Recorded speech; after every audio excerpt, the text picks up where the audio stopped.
هاي حبايب قلبي دول اللي عاملين ايه؟ وحشتوني كتير كتير. طبعا بقالي كتير ما عملتش فيديوهات. فالنهارده حصل معايا موقف كده، بس انا يعني هقول الموقف قدامكم دلوقتي. بصوا، انا بعت ياسين ابني عند جارتي يجيب لي تلقيمه بن. ماشي، بصوا بقى طالع لي بايه. بصوا شكله، بص ياسين، بص البن. هي اديتك الحبه دول بس؟ ها، اديتك الحبه دول بس؟ امال ايه اللي حصل؟ ايه ايه اللي حصل؟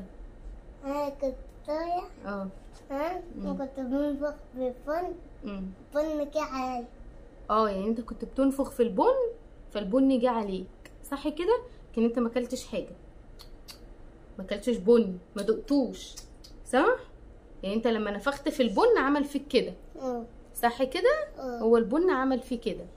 يعني انا بعته يجيب لي تلقيمه بن. بص، مش جايب لي بن اصلا، هو جايب لي يعتبر كوبايه كده وفيها لحسه بن، وباقي البن بصوا فين، واكله وهو طالع. اول ما دخل عليا بقول له فين البن يا ياسين؟ فبيقول لي اهو يا ماما. بقول له هو ده البن؟ بيقول لي بص هي ادتني حبه قليلين. فبقول له يعني هي اللي اديتك حبه قليلين. فقمت فتحت الكاميرا عشان اوريكم. بصوا ده منظر واكل البن قبل ما يجيبولي. ده اخر صبري، هو ده ياسين ابني، اخر صبري. حتى كوبايه البن اللي واخدينها شحاته بصوا واكلها قبل ما يطلع. ده منظر عشان تعذروني بس. ده اخرة صبري ده. وايه، وطالع ملاك بريء. بصوا ملاك، صح؟ ايه اللي انت بتعمله ده؟ ايه اللي انت عملته ده؟ إيه؟ انت بتنفخ في البن ليه؟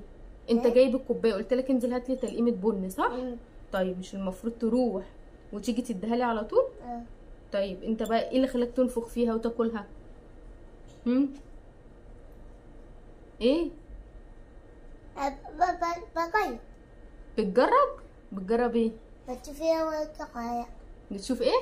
يا ولد. بتنفخ في الكوبايه عشان تشوف فيها هوا هيطلع ولا لا.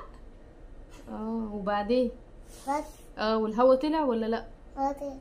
طلع. لا، هو واضح ان هو طلع. يعني انتوا شايفين الهوا طلع. هو كان بيجرب بيشوف الهوا هيطلع ولا لا. بصوا الهوا، يعني كده الهوا طلع. اخر صبري، هعمل ايه؟ باي.